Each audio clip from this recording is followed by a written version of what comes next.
You see this? Yeah, they don't.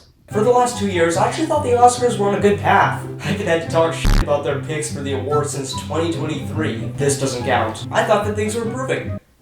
But of course they had to go and ruin it. If you've been paying attention to the news in America, you probably know about the LA fires. As of writing this, over 57,000 acres of land have burned down and 16,000 structures in the LA area. The Oscars are held in LA since most of the big name studios are based in that area. So basically, while thousands of homes are burning down in LA, the film elite is getting ready to have their massive, glamorous, expensive party where they wear outfits worth up to $18 million dollars. You just can't make this shit up. It's gotta be a tax write-off. You'd assume the Motion Picture Association would make the sensible decision here and not fiddle while Rome burns.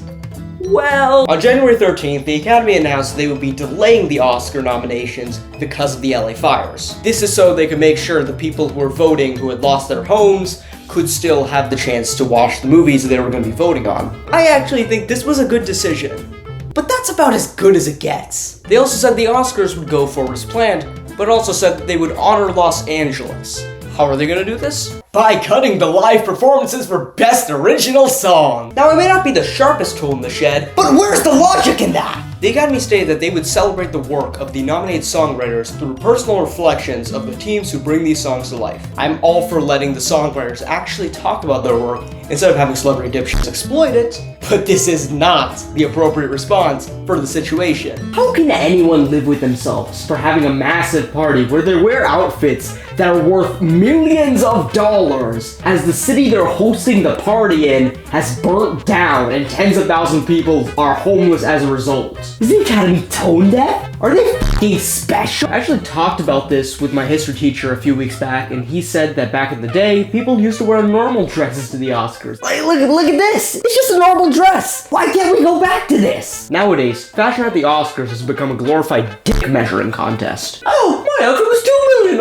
Oh, my outfit's $4 million! No one gives a shit! The Oscars are for comparing films, not bank accounts. It's also important to consider that over 100,000 people have been displaced due to the LA fires. Did it ever dawn on the Oscars, with all its superficial glamour, that doing this event on the backdrop of a fucking crisis would be perceived as out of touch? Sometimes it feels like the Academy is run by toddlers, since occasionally they can't comprehend a simple thought. Let me put this to you in another way. The square goes in the square hole, not the circle hole. So I'm trying to force it into the circle hole! There's not going to be any experiment or project in this video because I really have no clue how to fit one in. All I'm going to do is say my simple solution. No expensive glamour. These days, the Oscars feel more like a bank account measuring contest than a film measuring contest. Hopefully once all the glitter is gone, the Oscars will now focus on the films. I'm Rex, and that's a wrap.